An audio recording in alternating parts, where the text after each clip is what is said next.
Bada bing, bada boom. Johnny Kitagawa is who we're talking about today. He is said, if you've never heard this name, he is said to be the godfather of J-pop. Have you heard of this man? No. At his prime, he was considered to be the combination of JYP and YG and Bang PD all in one man. Really? He was the godfather of J-pop. He was the man that could pull a nobody from a crowd of millions of people and turn them into an international sensation. A freaking star maker. That's what this guy was. He could take one look at someone and be like, this guy is going to be a star one day. You are going to be the next sensation. He would have people circling buildings, waiting in lines to see his stars, just to get a glimpse of his stars. Global corporations would send email after email trying to book his stars. Like, he had the power to do all of that. And if you were a guy, because he only accepts male stars, he's often credited as pioneering boy groups in Japan. So being an idol, I mean, we know this. We've heard all the K-pop horror stories. Being an idol is not easy. It's not fun, nor is it for everyone. Everybody knows this. You've got to sacrifice so much. You have to sacrifice oftentimes your family, your friends, your social life, practically everything to be an idol. But you kind of guess, like, that's what I'm signing up for. Like, these idols, they signed up for it. They're going into this kind of knowing. But in today's case, there was more on the line than just a social life being at risk. In order to become a top idol at J&A, Johnny and Associates, some said that you had to be a victim first. The godfather of J-pop was allegedly one of the most prolific predators the entertainment industry had ever seen. I'm talking on a global scale. Allegations started to come out that Johnny was preying on the underage trainees. One victim stated, boys would be sleeping in a room, like a dorm. The trainees were all in this building, just next to each other, in rooms next to each other, in bunk beds next to each other. It's not the most lavish thing as a trainee. And you would hear Mr. Kitagawa coming into one of the beds of the boys, and you would just think to yourself, it's going to be my turn next. You would pretend to be asleep, but when Johnny finished with one boy, he would move on to the next. Then the next. So let's talk about the man that created the biggest boy group in Japan and how he got away with abusing them over and over again.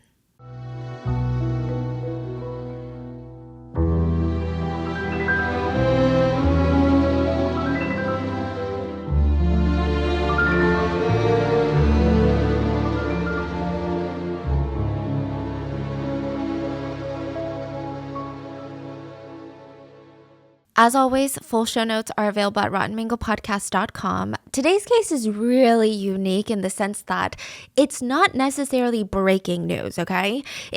But the story has been back in the headlines because of a documentary that recently came out.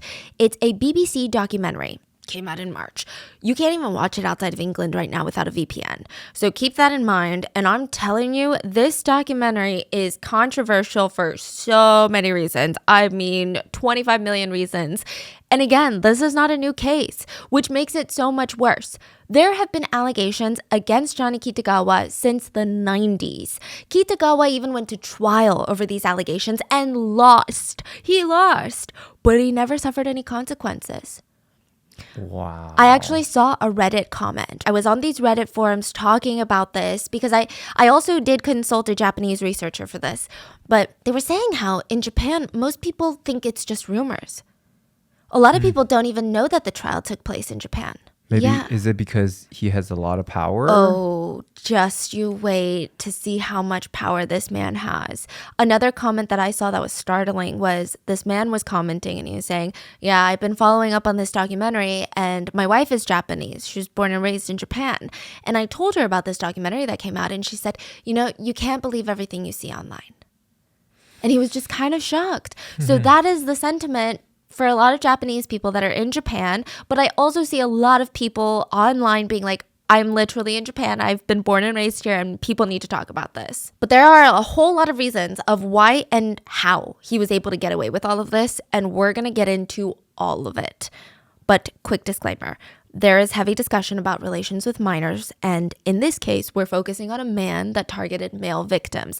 And I've said this before, but I'm going to say it again for the people in the back. Kitagawa does not represent the LGBTQ community. It seems obvious, but there's like always that one comment that gets me so riled up. But if your mind needs a refresher, go to like any other video on this channel and witness the horrendous atrocities that straight people have committed, okay? So with that being said, have you ever hoped to be discovered? It's not an embarrassing dream. I think most of us at one point have had a dream of getting discovered, you know? There's always stories of Hollywood actresses being chased down by agents that just passed by them on the street. And they're like, you're going to be the next Margot Robbie. And if I'm not mistaken, that's actually how Jennifer Lawrence was discovered. She never auditioned. She was found by a casting agent. There were K-pop stars who were chased down the street in their student uniforms by casting agents from the big four agencies begging them to audition. It's like a Wattpad dream in real life. I mean, even considering how wild the entertainment world is, the way Koji was discovered is even crazier. Imagine being at a Blackpink concert, front row, and someone motions to you and they said, we want to make you the next Blackpink. What? Wait, at Blackpink concert? No. Okay, but like imagine that. Oh. Imagine you're front row and YG himself is like, hey, you, come here. I'm making a new group, Baby Monster. You're going to be a part of it. Can you imagine? That's exactly what happened to Koji. Koji is holding his breath. He's standing completely still. He can hear the hairs vibrating on his arms because the sound of these speakers is out of this world. He had elbowed his way all the way to the front from all these like teenage girls that are like, the Johnnies. Okay, the group that he's seeing are called the Johnnies. He had watched every single TV aired concert since their debut. He knew all of their dances to all of their songs. I mean, yeah, you could say that he was a fan of the Johnnies. There's 4 Johnnies on stage, literally like Blackpink, okay? Koji has the hard job of trying to watch every single one of them. His eyes are like bouncing, one. He's looking at all of them. He wants to just soak it all in. And he's so focused. But from his peripheral vision, he catches a man behind the stage. Like, you know how you can kind of see behind the stage? There's just like this creepy looking middle-aged man peeking his head out and staring directly at Koji. Okay, it's creepy. But if he's allowed backstage, he's not some weirdo, right? Koji tries to focus on the Johnnies, but that man behind the stage, hat and sunglasses, is just looking at him still. Koji's glancing around, okay, like there's no way he's staring at me, like that's weird. It's not like I'm trespassing, right? He thinks he's in trouble. He tries to shake this feeling. He tries to focus on the performance of the Johnnies, and he feels a hand on his shoulder.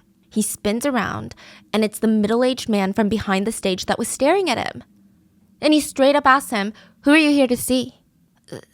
The Johnnies? What do you do for work right now? I work as a band hand. So you're in show business, are you? Yes, sir, as a band hand. Koji said he originally thought maybe he had been randomly chosen to go backstage and like get an autograph from the Johnnies or something. But the next part of this conversation would change Koji's life forever. The middle-aged man looked at him and said, nice to meet you, son. My name is Johnny Kitagawa, manager and creator of the Johnnies, and of this whole concert. This was the Johnny that named the Johnnies. That's who they were named after. Koji is thinking of a way. He's like, okay, maybe I need to ask him for an autograph right now. But before he can even ask, why don't you come work with the Johnnies? We always need extra band hands. What do you think? I'll look after you. So a band hand is someone that travels with the band and they set up and they're assistants, but they're not even like sound check managers. They're just helping set up the stage and stuff. And this is how Koji Matsushita became Kita Koji. That's his stage name. The all-star band member of Johnny Kitagawa's newest band called The Four Leaves.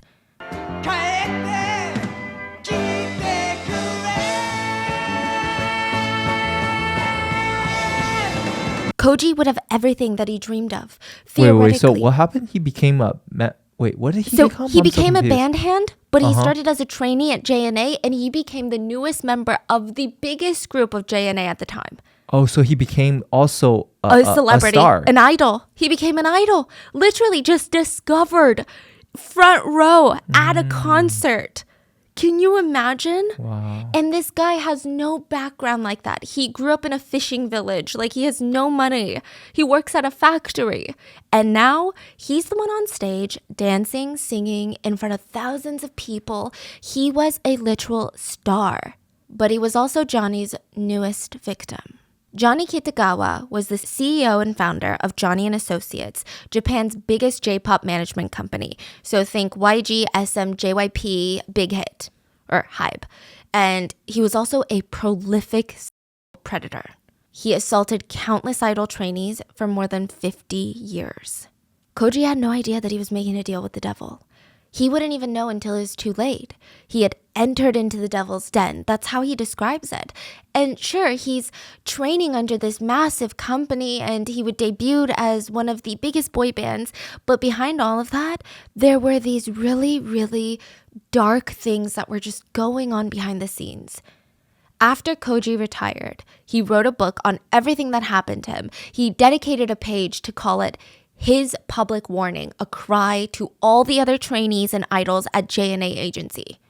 He detailed all of the assaults that he endured under the mentorship of what many consider a predator. And once this book comes out, the floodgates open. Allegation after allegation starts flooding out against the Godfather of J-pop. One victim stated, "I wish I could forget what happened. I wish I could. He once visited me when I was at home with my parents. My parents put his air mattress in the same room as mine. That night, he placed my private parts in his mouth. You wouldn't believe it. My parents were sleeping in the next room." Another victim said, Mr. Johnny liked to yell from the bottom of his lungs to call someone. Usually it'd be like, "You, come here." And then you'd have to go to the dormitory restaurant, eat with him. And the next time he'd say to a boy, "You, get in bed." That was the one you really didn't want to hear. Another one stated, when I was lying in my bed, he suddenly burst into the dorms, and I was alone. There was no one else in the bed. He slid in beside me, and I thought he was holding something strange. He took it and rubbed it on my private parts. It was like a sticky lotion. Then he continued to assault me, like full essay. I was scared, so I didn't turn my head to look, and it just really hurt. It hurt really badly. And afterwards, he asked me, "Do you want something?" I said, I don't want anything. He said, "You definitely want something. I'm sure of it." I said, "No, no." In the morning, I woke up and there was $500, which was placed next to my bed. Mr. Kitagawa also R-worded another trainee who lived in the same dorm, but he was known as the star maker. He could make an idol out of thin air. He could turn anybody into a star. He could make the world fall in love with you, but he would take your soul first. A lot of celebrities are accused of selling their souls for fame, making a deal with the devil. To many people, Johnny Kitagawa was the devil, but he didn't make any deals. He was so powerful, he could just take your soul if that's what he wanted, and there was nothing that you could do about it. So let's talk about J&A. It is often dubbed the boy band factory, and it is founded and run by Johnny Kitagawa. Johnny Kitagawa's parents had immigrated from Japan to the US before the US banned all immigration from Japan. Love the anti-Asian sentiment, okay? Johnny was actually born in LA. Yeah, he was born in LA a decade before the start of World War II. So he's born, and California is a great place to be now as an Asian American. Back then, it was not a good place to be. The US was so hostile against Japanese people, which just resulted in all Asians by extension, because nobody cared to recognize the difference, and nobody cared to recognize that Asia is made up of a lot of different countries. It was pretty rough for the Kitagawa family. Johnny had 2 older siblings, and they all probably suffered some form of discrimination and racism growing up. So the whole family, when Johnny's like 10, get deported back to Japan. The government is like, we want everyone out of here. Yeah, this is 1 year before the US starts putting Japanese Americans into concentration camps. So they narrowly avoided this. But it doesn't seem like it gets better for Johnny in Japan. I'm not exactly sure how accurate this is, but there's not much that I could find on Johnny's childhood. Apparently, he narrowly avoided an air raid at one point in Japan. So the guy is just like going through a war, and this world war is heavily impacting him. When he's 16, war is over. The family moved back to LA, and LA is just not what you think it is today. It's not big, it's not diverse. It was still predominantly dominated by white people who had a lot of Asian hate left over from the war. Like, what's new? I get it. Like, people lost family members and friends in the war, but they took it out on their Asian neighbors who were also American-born citizens. So it's like, what's going on? Where's the common sense? It is not in this room. So Johnny spent most of his time in a place called Little Tokyo in LA. It's like a small area near downtown that's got a lot of Japanese shops, restaurants, grocery stores. And it's just a way for Johnny to shield himself from the hate. He freaking loved it in Little Tokyo. He would hang out there every single day. And he loved going to the theater. He loved watching movies. And he just had a thing for show business from the get-go. Like, he loved it. He starts translating for shows that are coming into town. So if there was like a Japanese singer that would come into Little Tokyo, he would offer to translate for free.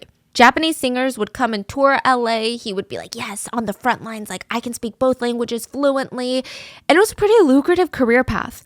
Somehow this leads to him flying back to Tokyo and translating professionally for the US Embassy in Tokyo. We just know that he was translating until he was about 26 years old. That was like his main career. And he was bored out of his freaking mind. It is the US Embassy. He's a low security clearance translator. I'm sure most of the conversations that he's translating aren't even that juicy. They're not even privileged information between the two countries. It's just like this person lost their passport. And in Tokyo, he decides to coach a middle school baseball team. This is so random, but a lot of people are like, yikes, okay, maybe this is where it starts. Or at least that we know of, it's alleged. I don't know if he was good at baseball. I couldn't find anything in his childhood that indicated he was a baseball fanatic, that he played baseball, but he knew the rules of baseball. So I don't know. He just taught these middle schoolers how to play baseball. And even more random and confusing, these middle schoolers were pretty good at baseball. Like, it's so random. They started competing in baseball tournaments, and after each game, the boys would follow Johnny back to his apartment because these are middle schoolers. Johnny's middle-aged. They would follow him back, and they thought it was so cool that he was this full-fledged adult. He would have all of these imported snacks from the US that were very hard to get in other areas of Japan. It was just fascinating to these middle school boys. He had access to American movies that a lot of Japanese people weren't watching at the time. And Johnny's sister Mary, she's kind of pertinent to this story, but and also to the company later. Mary ran a bar near the US Army base in Tokyo. So Johnny would take the boys there, which again, imagine being a middle schooler being taken to a bar. Like, this is the coolest thing that could ever happen to you. Of course you're going to go. They would eat spaghetti, which also at the time, another rare food to find in Japan. They would hang out, eat spaghetti, and eat snacks. And these boys are allegedly the first victims of Johnny's predatory behavior. You know how every company has like an origin story? Like, oh, the founder was in his mom's basement. You know the ones? Johnny and Associates, the biggest J-pop agency at the time, has a strange origin story. The story starts with a play called West Side Story. Side note, this is at a time where most plays did not have people singing and dancing. Like, most plays were people just acting. It was just straight theater. And it said that singing and dancing plays were popularized by African Americans. And it's entirely possible that the emerging African American music culture had this huge influence on Johnny, considering he was super into jazz and dance. So, which they never get credit for that. But anyway. So he takes 4 boys from the baseball team to see West Side Story, the play. They're singing on stage, they're dancing on stage, and their lives changed. It was ballet meets jazz style. The boys were so fascinated. Johnny took them again to see it the very next day, and then the next day, and the next day after. They went practically every single day until the play stopped airing. They would all giggle on their way back home just dancing through the streets, and they thought about how cool would it be to dance on stage. And Johnny starts thinking. This was at a time in Japan, and I'm telling you, he really was a pioneer for boy groups, maybe even in K-pop, because the way he did it is fascinating. At the time, when you saw a group of men on stage performing and doing anything musical related, it's kind of what you imagine a traditional band. Everyone has an instrument that they play, and they're pretty sedentary on stage. Like, they'll stand there and they'll play their guitar, and you have one lead singer, and most of it is just kind of a little bit of jumping with the music, but that's about it. But Johnny was like, no, what if they don't play any musical instruments and they just focus on dancing on stage? which is most of the boy groups now, right? And the girl groups. Recently, with the rise of Elvis Presley, Johnny is like, there is so much money to be made in the teenage girl market. So in America, teenage girls were losing their minds over Elvis freaking Presley, okay? They're going crazy. Not even just teenage girls. The whole world went crazy for Elvis Presley. But Johnny felt it deep in his soul. He wanted his boys to dance. They're already dancing the moves from West Side Story, and they're pretty good. Okay, they were never taught. They just watched the play a couple times and they know the moves. Johnny's like, I want to make Japanese teenage girls go so crazy for my boys like the American girls go crazy for Elvis. Wait, and the boys were from the baseball team. Yeah. Wow. It's a really weird origin story, no? And so he goes to his older sister, Mary, who runs the bar, and he's like, listen, Mary, the bar. We're about to make teenage girls go wild. So they start a talent training agency together. The first group, the 4 boys from the baseball team, were the Johnnies. Oh, they are the Johnnies. They are the Johnnies. Wow. He trained them for the next 3 years, wanting them to be the next Elvis. He even invested money in taking them to LA to get more vocal and dance lessons. They even signed a contract with Warner Brothers, the Warner Brothers. They were going to release an album in the States. It didn't really plan out the way that it was, Anyway, no album with the Warner Bros, but a few songs, and they did have a pretty good little peak. Johnny realized that these were the people that were around him when he had this big idea, but he needed to go a different route. He wanted even bigger, and he didn't think the Johnnies could go there. So after a while, he disbanded them and focused on making Johnny and Associates and his next big band, the 4 Leaves, including Koji. The 4 Leaves? Yeah, the 4 Leaves. So his agency, he just wanted it to be a household name. He starts holding auditions, recruiting more talent, and the process that he had is very similar to K-pop nowadays. So you want to debut with JNA? Here's how it works. I've talked about this before if you guys follow us on YouTube, but before I met my fiance, I went through a phase in my life where I struggled with debt, okay? I had credit card debt and I was so stressed out by it that I thought I could shove all of that into the closet, and if I don't look at it, it doesn't exist, right? It only made the problem worse, I tell you. It only made it worse because, yeah, duh. But I guess I just didn't even know where to start. It was such a painful process for me, and it doesn't have to be for you. I wish there was a better solution back then for me. But if you're in that place right now, let me tell you, PDS Debt. PDS Debt has customized 0% interest options for anyone struggling with credit cards, personal loans, collections, or medical bills. If you're making payments every month on your debt and your balances aren't going down, this program is for you. PDS Debt rolls all of your payments into one low 0% interest monthly payment. And everyone with over $10,000 or more in debt qualifies. There's no minimum credit score required, bad and fair credit accepted. Like, where was PDS Debt years ago? Because this would have truly made my life so much less stressful. You can save thousands in interest and fees and pay off your debt in a fraction of the time. And look, little tip from me, ignoring it does not make it go away. In fact, when I first started tackling the problem, it felt so good and empowering. And right now, with rising interest rates and high cost of living, it's the time to finally take that initiative. So stop waiting and start saving with your own custom debt savings options from PDS Debt. PDS Debt is offering free debt analysis to our listeners just for completing the quick and easy debt assessment at pdsdebt.com/mango. That's pdsdebt.com/mango. Take back your financial freedom today by visiting pdsdebt.com/mango. First of all, you got to be a boy. They only do boys. I don't know if that's changed, but yeah, they've only do boys. You have to send in an application. You have to attach a photo with your face and a full body shot because, that's what being an idol is all about. It's your visuals. JNA was known for only wanting pretty boys. That was kind of their aesthetic. And I mean, this part isn't that crazy. Even in K-pop, every agency kind of has an overall aesthetic that they go for, and you can see that in all of their trainees. But second, if your resume is approved, you're going to be called in for an audition. Most of the people at these auditions would be 12 to 15-year-old boys.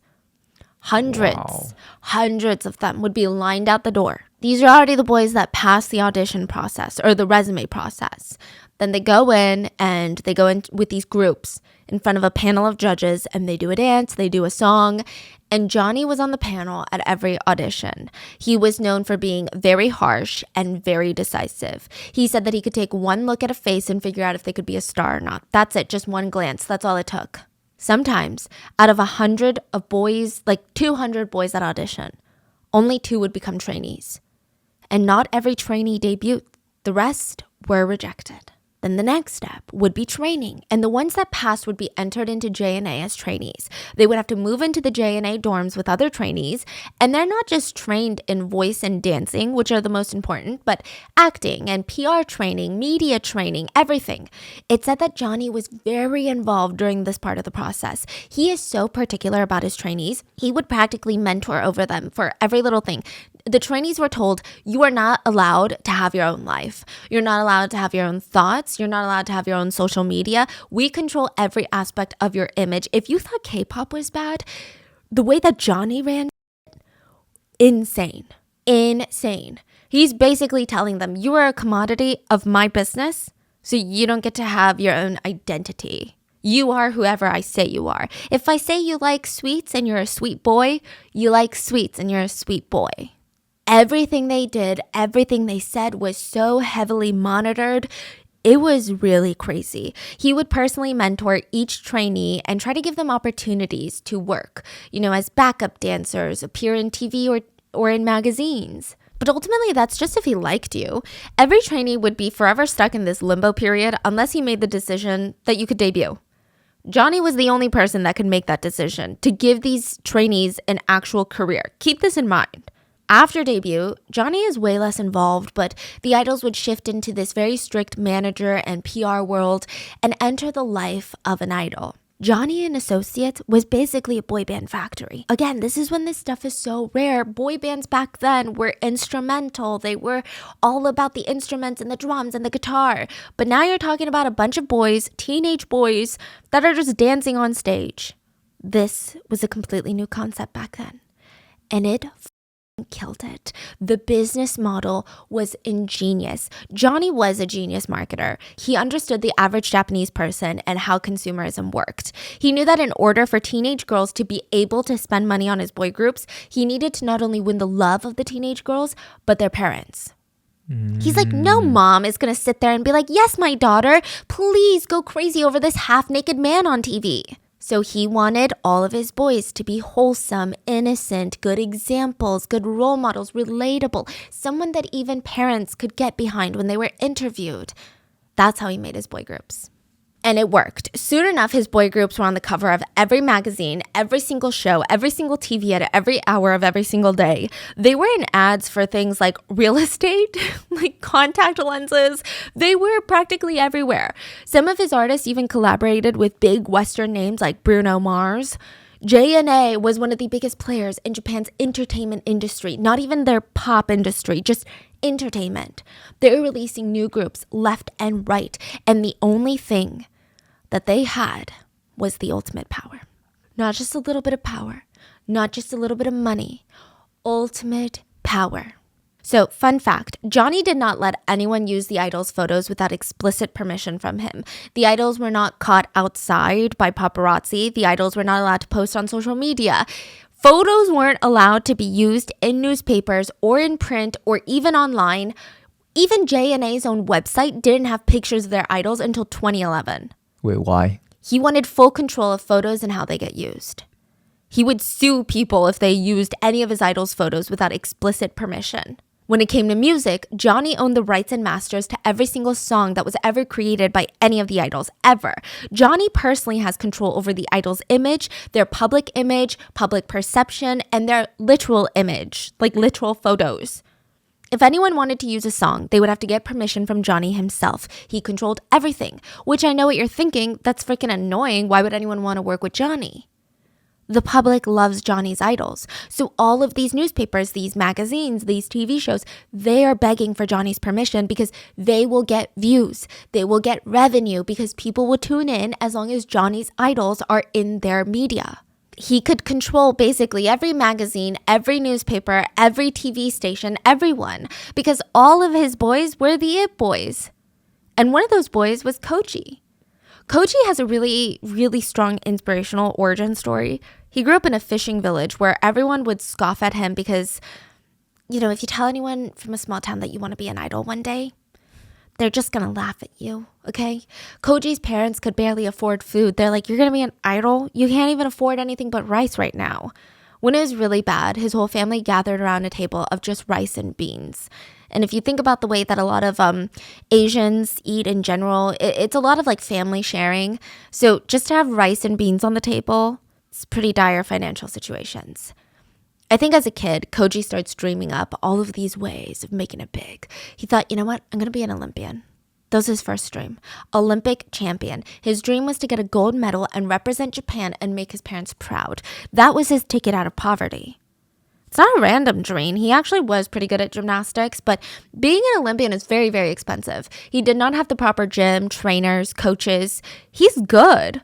But there's no way he's going to go up against the best of the best athletes with world-class training behind them. He just had to come to terms with it. It's really hard to be an Olympian when you're broke.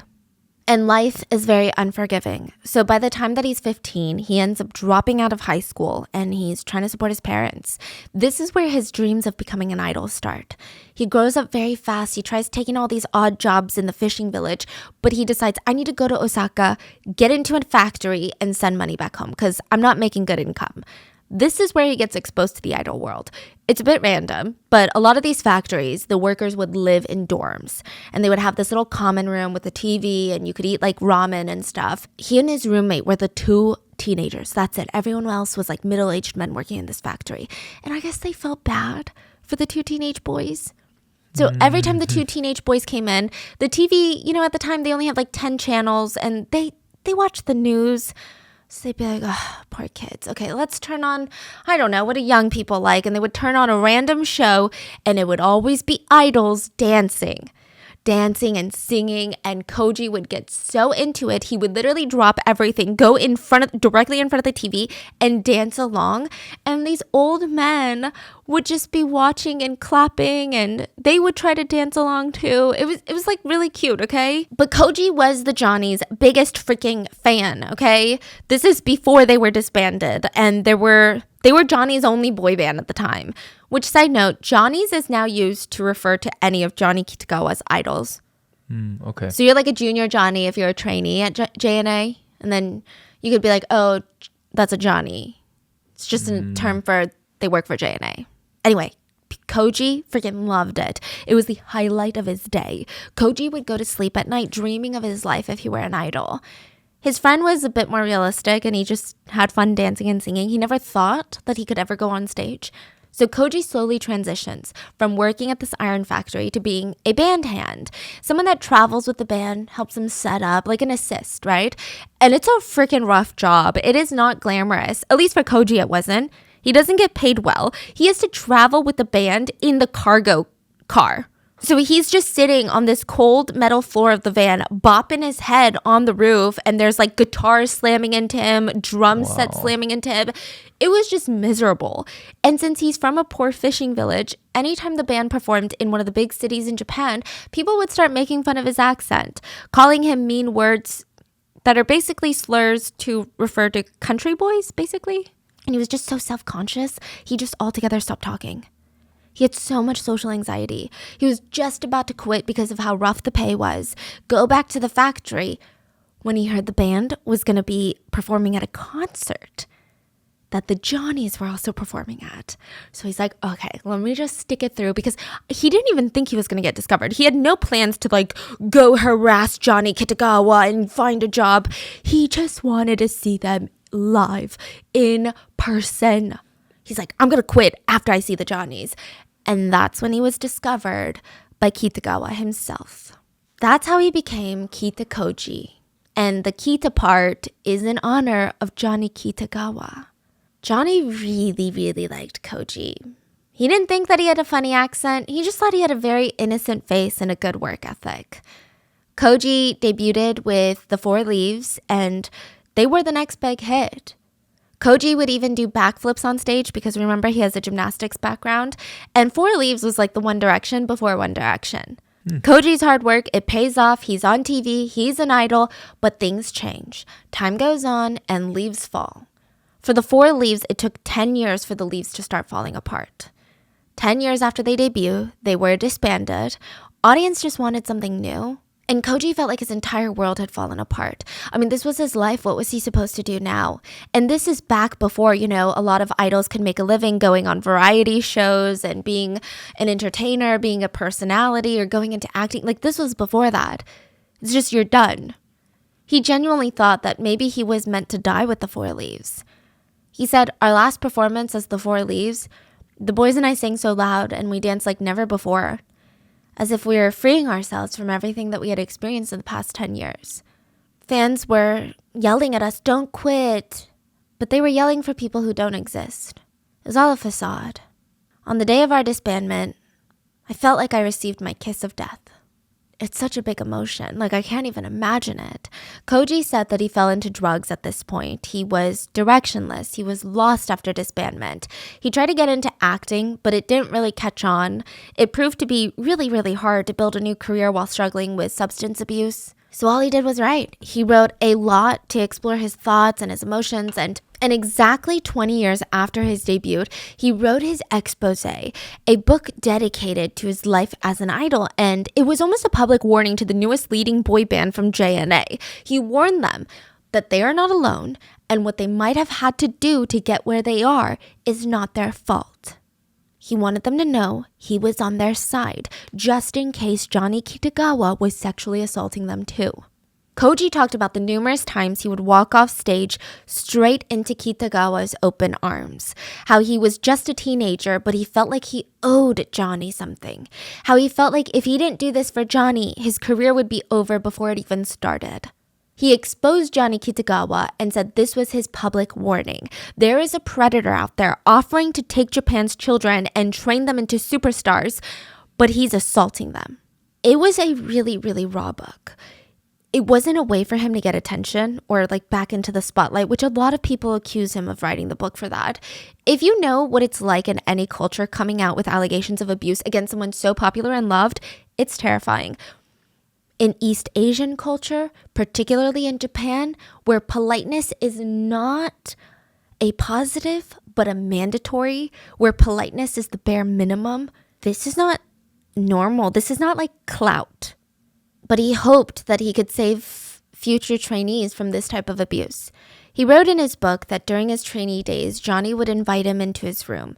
Johnny would take his private parts into his mouth and would not stop until the deed was done, if you will. Koji said Johnny did this almost every single night for 4 to 5 years while Koji was a trainee. Koji said it was confusing because Johnny would basically convince him that these assaults were acts of love. He made it seem like he wasn't abusing him. He was just taking care of him in a way that every single good caretaker or guardian would. He provided these boys with everything, you know, their lives, their future, and even their family's livelihood. And Johnny knew that. Even if they could see through his mental manipulation, how are they going to say no? How are these trainees going to say, no, that's not an act of love. That's literally assault. There were more than enough reasons for their brains to convince themselves, actually, maybe this is what I want too. Many of them thought that this is just the price of being an idol. Koji said that he lived with Johnny for a while, like a married couple. But once he got famous, Koji felt like he could kind of reject Johnny's advances just a little bit. He finally felt a little bit of power. And it wasn't a lot, like nowhere near what Johnny still had over him, but a little bit of something. He was still terrified of Johnny's reaction to his rejections, but Johnny didn't seem to care. Koji said that he just moved on to younger trainee idols. Koji said this was one of the big reasons that he turned to drugs in the first place. He thought that if the sexual assault during his trainee days was indeed love, it was just the admission price to his dream life. He just thought, this is what I have to pay. And maybe it's worth it if my parents don't struggle anymore. So he convinces himself this. And once he debuts as an idol, he's like, oh, okay, this is what I worked so hard for. And maybe it was worth it, and I'm just so busy. So he's busy with his schedule and everything that he had as an idol. He didn't think too much into it. He tried not to. He just distracted himself. But once the band disbanded, he was left alone with his thoughts, and he was just so torn. Side note, this is a thing that happens frequently when someone is assaulted before they've matured or mentally developed. They might believe that it's not assault, especially if they've been groomed. But a lot of times, these kids will turn into adults and realize that the thoughts of having any similar relations with minors make someone to gag. They start realizing that what they experience is not love. It's not parental love. It's not big brother love. They realize it's straight up assault. Like, as an adult, they can never imagine doing that. And that's when it slowly dawns on them that they were groomed. That's most likely what happened to Koji. So he releases this book, and it does pave the way for a lot of other victims to come forward with their experiences. But overall, everything is just swept under the rug. And it's not because there's no substance behind these claims, but because J&A has such a strong grip over the media. They're a huge mega corporation at this point. If anyone was going to release any information about these allegations, J&A would cut them off from their idols. And without these idols, these news publications, newspapers, magazines, TV stations, their revenue would be obliterated. Which is crazy because something as explosive as allegations of predatory behavior from one of the most powerful people in the entertainment industry, I mean, you would imagine that it's all over the news, right? So a lot of the public, they understandably thought, well, those are just rumors. If there was evidence, it would have been on like CNN. It would have been on all these big news stations. Some people went as far to claim that Koji was just looking for another moment in the spotlight. They chalked it up to him struggling with being irrelevant. Side note, I know there might be people like, well, oh my God, people always sleep with their bosses to make more money. And then they want to say something about the power imbalance later. Koji, okay, first of all, that whole thinking is really messed up. But Koji wasn't even making idol money, okay? I just want to tell you, even now it's pretty common knowledge that idols, especially in J-pop, K-pop, they still give a pretty sizable chunk to their labels. But back then, Koji was making $1,000 a month. That is calculated with inflation. Near the end, when he was the peak of the peak, like imagine he is Blackpink, he's BTS, okay? Well, maybe not on like a global scale, but you get it. Like he was the top name in J-pop. He was making $17,000 a month, which is a lot, don't get me wrong. But can you imagine being Taylor Swift and making $17,000 a month? Think about how much the agency is pocketing. They're pocketing probably millions of dollars a month. Yeah, sounds like they give the idols like 0.1% of what they actually making. Absolutely nothing. Like you're the it guy of the nation making $17K a month. It doesn't even make sense. The Four Leaves was bringing in millions of dollars of revenue for J&A every single year, and Johnny was just taking it all. When the band was disbanded, J&A paid them a small severance fee of $70,000. That's it. $70,000, not a month, just a one-time fee. They're still young. That isn't even enough to retire. I mean, just think about it. You were bringing in millions and millions of dollars, and now you don't have enough to retire. You can't get a normal job because people are going to be like, oh my God, can I get your autograph? Like, can you imagine being a cashier and they're like asking for your autograph? Your boss would fire you. But then you can't stay in the limelight because Japanese entertainment is kind of like Korea, where it's predominantly run by a couple of agencies. So if you're not signed with one of them, it's really hard to get airtime. I do think that there was a brief Four Leaves reunion, but other than that, he remained relatively private. Koji got married, he got divorced, eventually he settled down and had a daughter. Sadly, in 2011, he was diagnosed with liver cancer, and he passed away. What's heartbreaking is before he passed, he posted on his blog. His final entry was released by his management company, and they said that Koji lived a happy life and asked his fans to not grieve for him. He even addressed Johnny and Johnny's business partner / sister directly, saying, "Thank you, I'm grateful for you." He had every right to be angry and bitter about the abuse, but he wasn't. He just wanted to show gratitude to the people in the business that had made his dream come true, even if it was only for a little while. But that doesn't change the fact that the story doesn't really have a happy ending. After Koji, many more boys become Johnny's prey. The next book to come out was written by Ryo Natakani. Natakani was one of the original members of the very first band. He was part of the Johnnies. He was one of the baseball boys. He had known Johnny since his middle school days, since his baseball team days, and he alleged Johnny was sexual with all of them while he was coaching baseball. He said some of their middle school baseball teammates were as young as 11 years old when the assault started. Natakani alleged that at least for him, Johnny would invite them to his apartment, and it was the first time that Johnny and Natakani were alone. And Johnny said that, just like be comfortable. Natakani did not have anything to worry about, or at least he didn't think so. He trusted Johnny like an older brother. But that's when the sexual advances started. Johnny started touching him through his pants, eventually undressed him, and it was weird because he made it seem like it was completely natural and completely normal. He would say things like, "Oh, if you do this, this feels good." And he just kept going until Natakani had finished. Natakani had no idea what the hell was going on. I mean, he's still so young. This was the first few years of being a teenager, and this is back in the 50s, where I don't know if they even had sex ed. They had no means of figuring it out. There was really no readily accessible internet where these young kids could realize what was going on. So he thought, okay, well, maybe this is how people hang out. He went back to some of his baseball teammates and they said, the same thing happened to me too. Once they realized that Johnny had done this to all 4 of them, they thought, oh, well, then for sure this is just a normal thing. Because it happened to all of us. I mean, it does feel strange, but maybe we're just young. Natakani said he didn't realize he was a victim of SA until he was much, much older. He said, at the time, I didn't know how important sexual behaviors were, so I didn't really feel violated.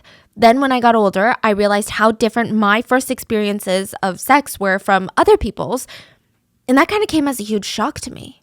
I'm like, what do you mean your baseball teacher didn't do that to you?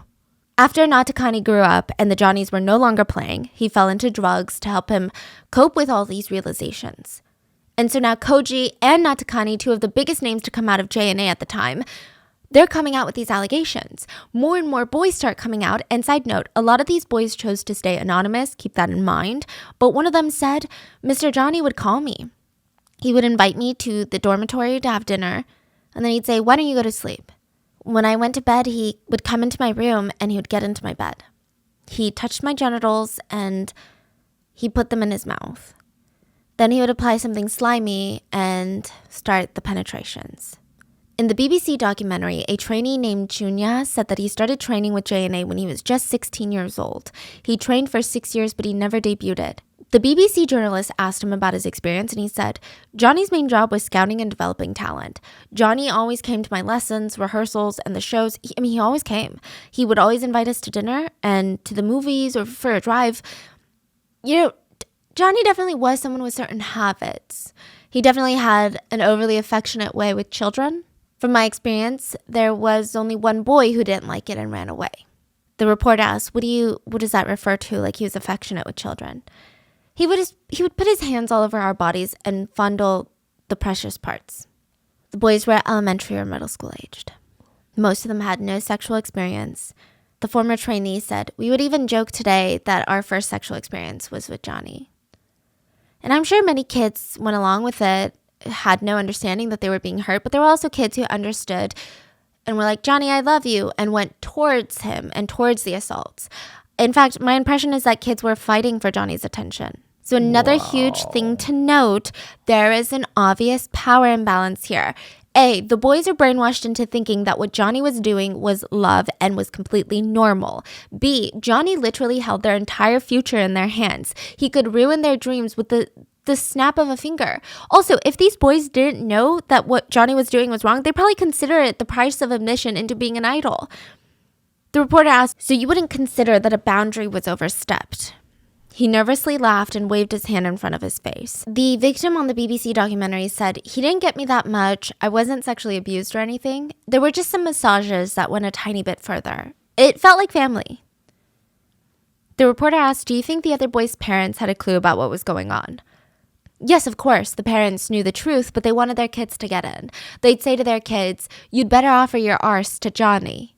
So it was common knowledge that Johnny was a homosexual with a liking for young boys. The parents knew, but they didn't say no.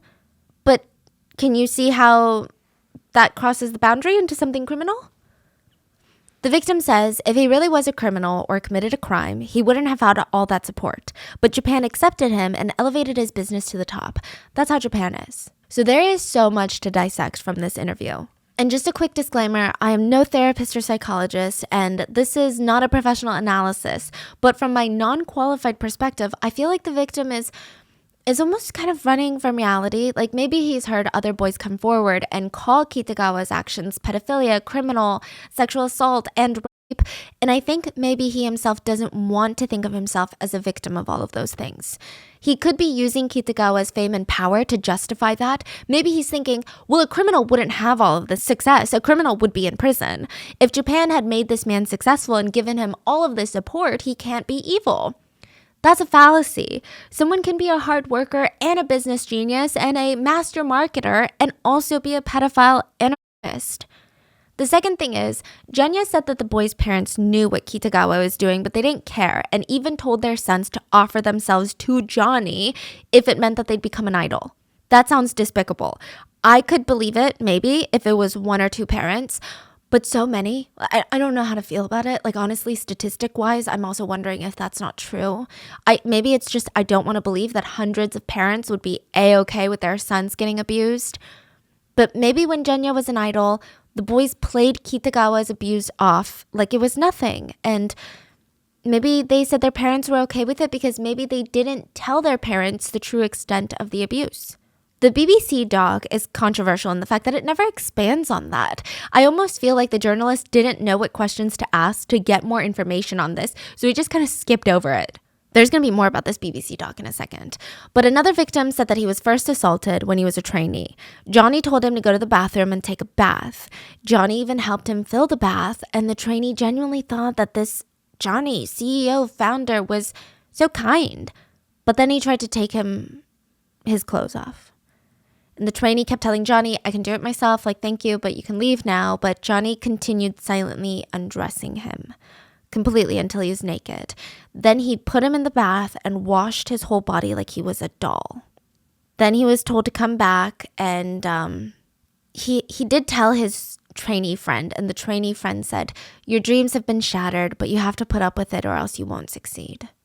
So the assaults continued. He said Johnny would bother him all night long, even until he saw the sun come up. Nobody around him was quitting because of it, so he was confused whether or not this was really that bad. If it was really that bad, wouldn't all the trainees quit? Besides, there were no other adults that you could really talk to about it, so it was hard to speak up. He said, the boys that became famous thanks to Johnny, their lives changed the moment they entered the agency. I think they're all just very grateful. But their careers are very different from the sex crimes that took place. So I think that's what makes it even tougher for victims. On one hand, you have a predator. On the other hand, when this predator is not preying on you and assaulting you, he can be sweet and kind and a business genius that can make your career dreams come true. You almost start to reason with yourself that this is the price you pay. One victim states that they were assaulted by Johnny, but said this, to put it simply, I don't dislike Johnny. In fact, I really like him. Even now, I love him. Johnny was really a wonderful person, and I owe him a lot. I still think that we are treated with a lot of love, which is why I can smile and talk about what happened now. A lot of the victims even talk about wanting more attention from Johnny and almost fighting over him because it was a status symbol to be favored by Johnny. It meant something for your career. One trainee said, and I think that this shows how complicated it is, this reminds me of the JMS cult situation, where girls would feel honored to be chosen as the Lord's bride, but on the other hand, they felt absolutely disgusted by what was being done to them because they were essentially being R-worded by a predator, but in their heads, they're like, I am the Lord's bride. It just became this exhausting internal mental battle that they should have never been forced to fight in the first place. The victim said, regarding Johnny's sexual harassment allegations, if I'm honest, I don't really think it was that bad. It's true that those things are something that really happened in the dorms. I just don't think that his motives for doing what he did was that bad. No one really dug deep into it. Everyone knew that it was just something that you have to go through as part of JNA, but nobody really cared too much about it. At the time, there were rumors that if you accepted Johnny's advances, you would be famous. So I don't think you can blame either side. To be honest, my dream was to be famous, so I think I would have just accepted it. Yeah, I think if it happened to me, I would have just accepted it. Wow. Again, Wow. I am nowhere near qualified enough to begin unpacking this, but let's listen to someone who is. The BBC doc did interview Nabuki, a therapist who specializes in helping male survivors of sexual abuse. He gave off really calming vibes, and he just had this aura that was very, very peaceful. He said, It can be self-protection in some ways to deny that it was abuse. In order to survive, you don't want to fight the abuse. So rather than the painful, traumatic sexual abuse trauma, why not make it more fun and loving in your memory? And often abusers, they will use this very natural thing to their advantage. It's also very natural for our bodies to feel pleasure, even if we don't want it. And often abusers will even tell them, look, your body, it's physically reacting, so you must be enjoying it, which in the long term is going to affect with your mental perception of this abuse. That's what makes it so complicated and confusing. And Japan has, what he says, a culture of shame. If something's your personal problem, you don't talk about it because it brings a burden to the people that you're talking to about. Yes, that's so... It's kind of a Korean thing as well. So any problem that you bring up to a group of people, you are now burdening them with this problem, because if they didn't know this problem existed, they would not be in a pickle where they have to think, what do we do now? Sexual abuse makes it even harder in Japan, and especially harder for male sexual abuse victims. Side note, we're going to get into it, but another trainee kind of confirmed this mental manipulation that Johnny used, and they stated, we would go to Johnny's house. His house was like Disneyland. And it's not like I was sexually harassed every single time. Besides, I came to understand if I accepted his actions, I would gradually be appointed to better positions during TV recordings and magazine shoots. There was another trainee who rejected him, and he was always put at the edge of the stage where no one could see him. After all, I was just happy to see my band was doing well and that my bandmates were doing well too. So I thought that my actions possibly getting in the way of upsetting our band or making the band worse, or even disappointing the fans, I just didn't want to do anything that would cause problems. Wow. So he's thinking that if he reject him, his bandmates will suffer and fans will suffer. Because they wouldn't be featured anymore, and they'd be like, why aren't you not putting out new music? Some people recommended that I go to the police at the time, but I was going to Kitagawa's place on my own accord. It's not like he forced me, and I didn't feel like I was hurt in any way, so I couldn't see myself as a victim. I think a lot of other former trainees also felt the same way. But essay is still essay, and allegations against someone Johnny's size should have been explosive, right? There were a ton of allegations coming out left, right, and center, one after the other, most of them including very moving, very detailed, specific statements from victims. So why was this not international news? Why is Johnny Kitagawa not talked about the same way that we now talk about Harvey Weinstein, R. Kelly, all these people? Why is he so beloved by so many? And from just these victim statements alone, we can conclude that there's probably more victims that have not come forward. So why haven't they, even anonymously? There are a lot of things that go into this. For one, these are male victims of sexual trauma. These boys, so far, all became victims in the 80s or 90s. It's really difficult for male victims to come out today, but imagine how much harder it was 30, 40 years ago. The Japanese public, and really around the world, do not think that men can be victims of sexual crime. Rape is something that happens to women, and even then, nobody cares. Japan didn't even legally qualify men as rape victims. Japan's law up until 2017, 17, did not recognize that men could be victims of sexual violence. The age of consent also in Japan, to this day is 13. 13. Do you know what that means? That means if a person convinces a 13-year-old to have sex with them, no matter the age or power dynamic, that person cannot be held legally responsible because the 13-year-old was not tied down. Basically, sexual assault and exploitation of men isn't just taboo, it is invisible. The boys who came out only got judged. People would say, what do you mean you got raped? You're a man. That's like saying, what do you mean your wallet got stolen? You're 5'7". How does that even correlate? It doesn't even correlate. The victims who did come out on the record, meaning with their face and their names attached to the story, they had trouble existing in society afterwards. Not only did they have to deal with their trauma, but it was hard finding jobs who would hire them because a lot of East Asian cultures don't like troublemakers, don't like outspoken people. Because people who accuse other people of sexual assault, quote, rock the boat. And East Asia is known for not liking people who rock the boat and make waves. Japan also has huge politeness culture, and being impolite isn't just annoying or rude, it's socially unacceptable. And it's a big belief that to inconvenience others should be avoided at all costs. Accusing someone of sexual assault is inconveniencing people. It makes people uncomfortable hearing about the story, which is also rude, and most people shy away from discussing topics like this. So this type of environment discourages victims from calling out their abusers, especially if they're people of power.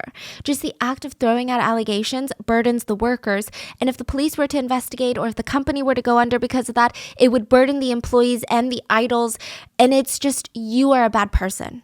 Considering all of this, I really do admire the people who have come out. There are so many obstacles, but they were brave enough to stand up. They put themselves through all of this in hopes to save future trainees.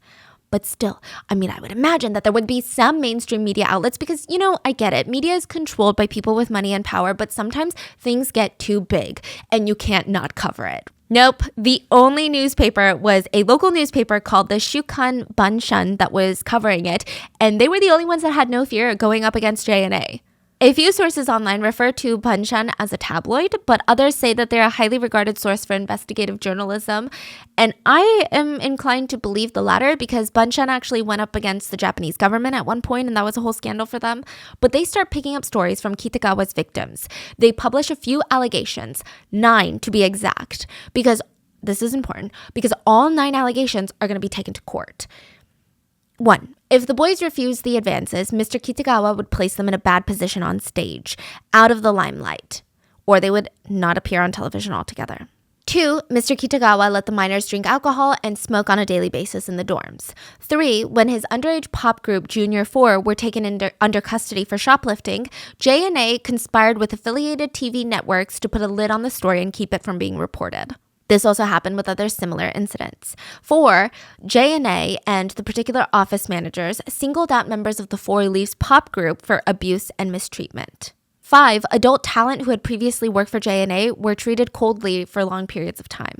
6. The underage boys were given such busy schedules they weren't able to attend school. 7. The talent employed by JNA were routinely not paid money owed to them. 8. JNA-affiliated fan clubs were managed in such a way that they ignored the fans. And 9. The mass media is scared of JNA, only prints flattering things about them. They published 14 articles about JNA, and the journalists were able to find 12 boys who gave victim statements. One of them was only 12 years old. This time, the case blew up. Banshan basically alleged the top entertainment conglomerate of being rotten and being led by a pedophile. Of course, there's going to be a reaction. Kitagawa read the article, so did everyone else at JNA. This wasn't some ex-idol that came out, and this was an article that a reputable news outlet had published. This could bring down their entire company. So Kitagawa sued them. JNA sued Banshan for libel, which basically means they sued Banshan on the grounds that their article was full of lies, made them lose out on profit, and caused damage to the company off of falsehoods. Banshan fired back that their article was not full of lies, and that they were going to stand by the journalists that wrote the articles. They went to court. 2 of the 12 victims who talked to the journalists were willing to appear in court. And you have to remember, these 2 victims were not subpoenaed. So technically, they didn't have to testify because this was not a criminal investigation. They would gain nothing from it either way. They weren't being asked by prosecutors to do this.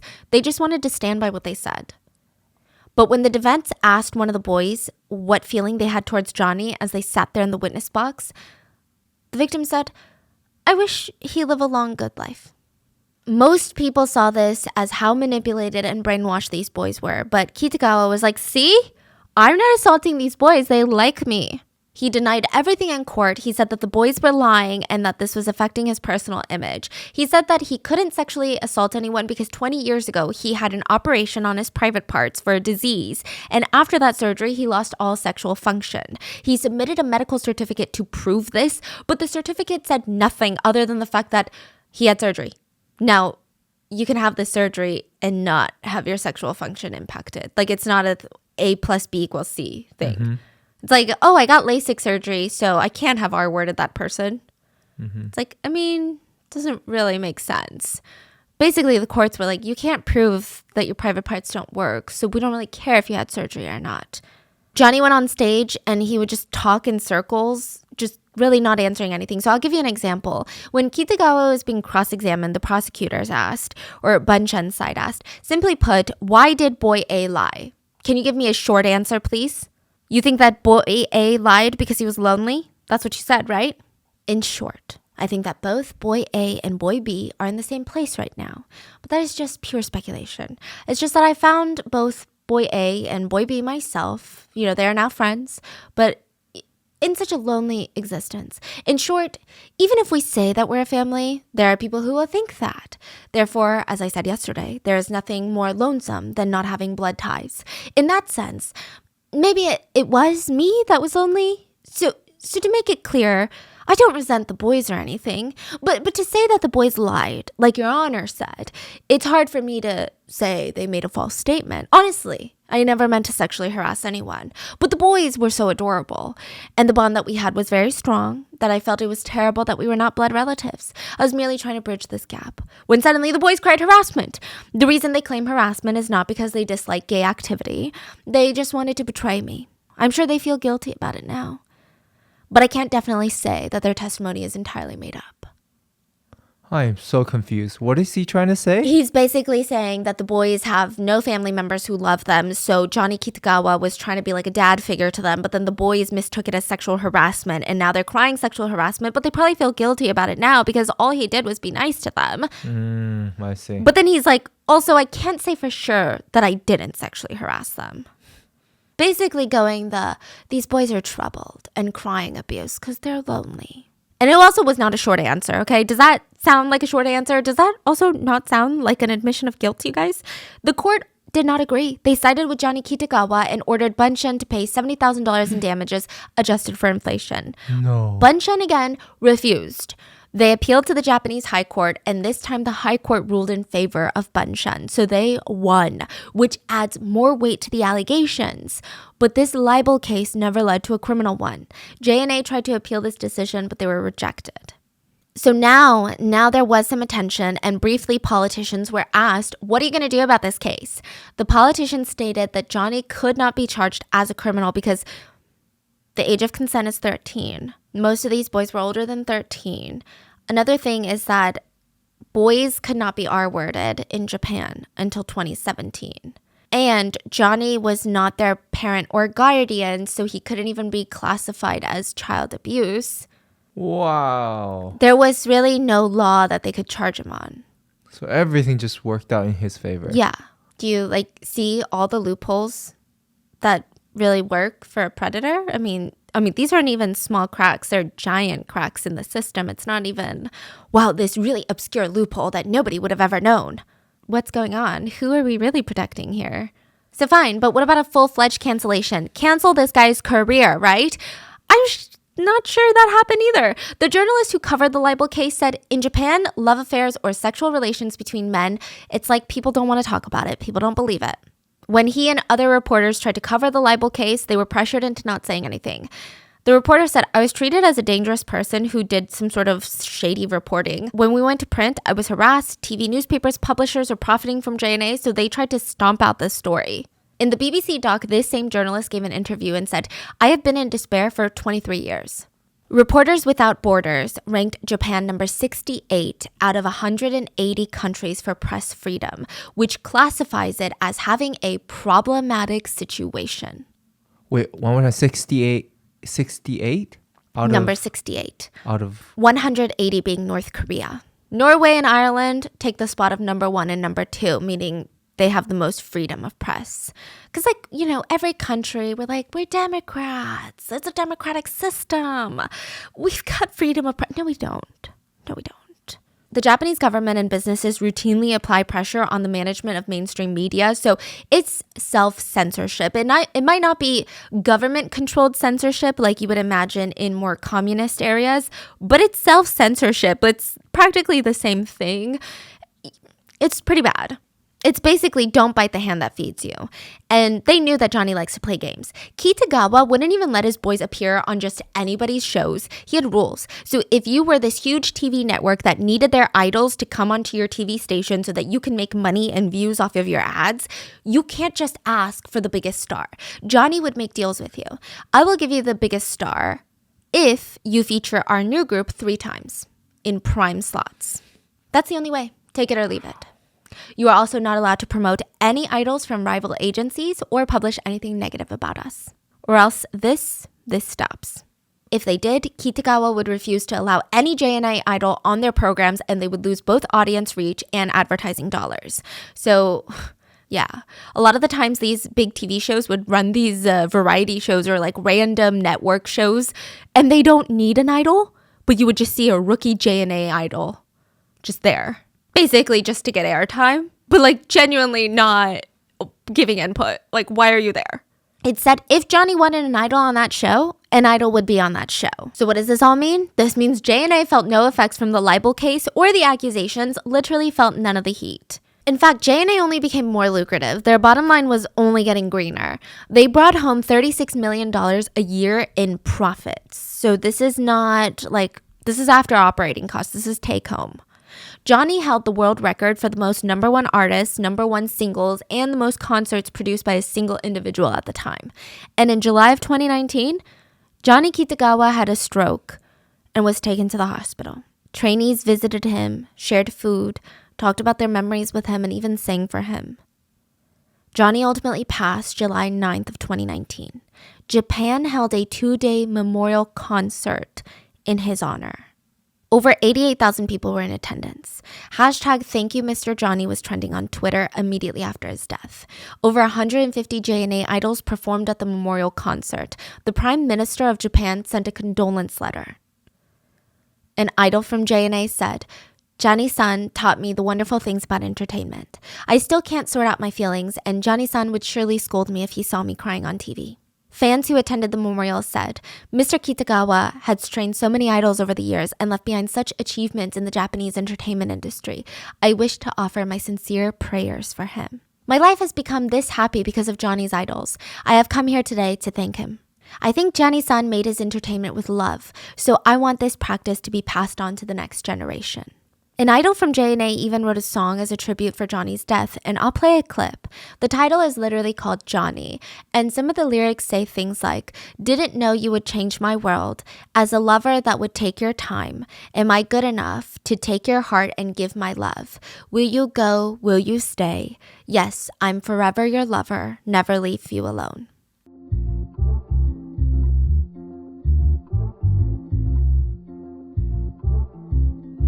I remember Johnny first walked by me, knew how to mind. It was like love at first sight in the middle of the night, such a feeling that I couldn't deny. I was like, who are you? Didn't know you changed my world. And I had to get to know you, so I introduced myself as a lover that would take your time.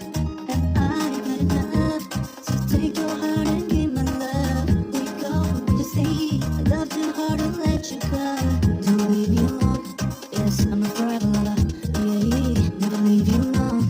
You're the only one that I call somebody. Walk away, you walk away, but take all love with you. Again, we can't be sure that this idol wasn't just using a song he already had and titling it Johnny and paying tribute because of his death, but a lot of people outside the situation saw it as a very heartbreaking love story for a potential victim. I don't know if he is. I'm just reporting what I read online. That's how a lot of people felt. Speaking of, even after Johnny's death, a lot of idols that stated they were abused by Johnny still expressed condolences and grief for his passing. They showed gratitude for what he had done with their lives. I mean, this has got to be the most complicated feeling that someone can feel.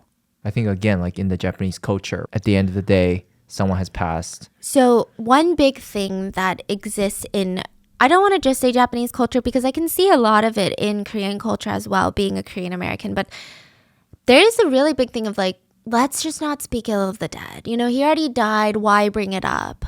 But it's kind of confusing because the victims are not dead. Like, you can't just bury everything, all the bad things someone has done just because they passed and then just try to remember them in a good light. After Kitagawa's death, the control of JNA was passed down to his niece. So her mother, Mary, is Kitagawa's sister and co-founder of JNA. She was in her late 80s, so she couldn't take over, so her daughter did. Her name is Julie Fujishima. She has been working for JNA for 15 years. And in response to the resurgence of the allegations with the BBC doc, she said, since the death of our former representative in 2019, we are working to establish highly transparent organizational structures, adapting to the times in compliance with laws, regulations, and strengthened governance with impartial experts. Every major news outlet covered Kitagawa's death, but almost none of them talked about his allegations. Journalists who were covering the memorial concert said, I was one of the people who assumed that when Kitagawa died, the dam would finally break. I assumed that there would be a flood of revelations now that he no longer had his hold over the media. When I asked about the lack of conversation, I was told the Japanese don't like to speak ill of the dead. I find that a very unconvincing response. This wasn't somebody's grandfather. This was a very powerful person and somebody who is also a public figure. I think the media hid behind that excuse, that cultural taboo, because it was uncomfortable in many ways. They refused to say what everybody knew. Another thing, I see a lot of commentators online and a lot of them are stans of idols. And look, that is not a group that I want to mess with. But I just want to say, I don't think anyone wants anything to harm JNA's idols. No one wants to boycott JNA. No one wants to take down JNA. No one wants to take down the company and then the idols are left with nothing. Nobody wants that. I think more now, especially the fact that Johnny Kitagawa has since passed, I think people just want to understand the full extent of what happened so that the victims maybe can get closure, can get some sort of even payout. Because I don't think money solves anything, but they were already, like, think about it. You don't think it could solve a little bit of something, at least, even symbolically? And to also learn how to prevent this from happening to the next generation, like, I think that's just what people want. I don't think people want JNA to go down. I don't even think they wanted JNA to go down when Johnny was around. I mean, maybe he would step down and someone else would run it, even if it was his niece. No one wanted. No one's sitting here like, take down the idols. No one's doing that. It's literally protect idols and future idols. But it's been a bit of a mess. Even the BBC documentary is super controversial. I do think that they would have highly benefited from having a Japanese reporter, someone that knows the cultural significance of everything, someone who could relate to the pressures that the victims faced. The interviews felt very journalist-led instead of participant-led. And the journalist didn't feel as understanding as I thought that he could have been. The tone that the reporter had throughout was, at least to me, felt very, I don't understand why this is happening, so therefore this shouldn't be happening in this world. When it should have been, I don't understand why this is happening, so please help us see whatever I'm not seeing. Help me see a cultural difference. Maybe that's it. Like, help me understand. Yeah, it's a lot more complex than you make it. Yeah, it's a lot more complex than like, well, we don't hate Johnny, and some of us actually wanted Johnny's attention. And the reporter is just like, that doesn't make sense. But it's like, no, but it's really complicated. Okay, like so complicated. There's just so much. The documentary has also gotten a bit of pushback because it feels like trauma tourism. Like, oh, look what's going on in this country that's not ours, guys. They're crazy over there. Don't you feel better about being here? Kind of felt like that without bringing in the cultural aspect. It just felt very, it feels like when people are like the dark sides of K-pop, but they do it in a way that feels very much like, good thing we don't have that in Hollywood. When it's like, yeah, you do. You freaking do. But on the bright side, the documentary did spark a lot of international conversation, though I don't think that you can even view this documentary in Japan. And actually, a lot of Japanese netizens were not happy with this documentary. They commented, it's a story of the past, so why bring it up now? And I saw another comment that said, this is very rude towards the dead. Nakamura, the journalist who covered the initial libel case, the one that he said was mourning for 23 years, responded to that comment and said, then what are you going to do when your human rights are threatened? Someone else clapped back. Considering the mental pain of Johnny's talents, it's difficult for fans to know how to react correctly. I want to know the truth, but if the fans make too much noise, it'll have a negative impact on the activities of the talents who are just doing their best. Which I get it, but again, no one is going after the idols. But still, to not talk about it is not a great option either. So it's hard to know where to go from here. Some netizens compare Kitagawa to other famous pedophiles like R. Kelly and Jeffrey Epstein. But I mean, I can see the comparison since they all targeted younger people, but I don't know, for them, even after death, because Epstein is dead, their reputations are completely ruined, rightfully so. They've been at least criminally and publicly canceled. Kitagawa's case is a bit different. He's still considered a legend in J-pop, and I can't imagine being one of the victims and seeing this guy still be considered the ultimate legend. What are your thoughts? I see some netizens arguing that art and personal life should be separate, but that's kind of confusing because no one actually holds actual idols to that standard. I mean, idols get canceled for literally anything, like gaining 2 pounds and they'll get canceled. So why are these big men in positions of power held differently? I don't know. What are your thoughts? Please just stay safe out there. And I will see you guys on Sunday for the mini-sode.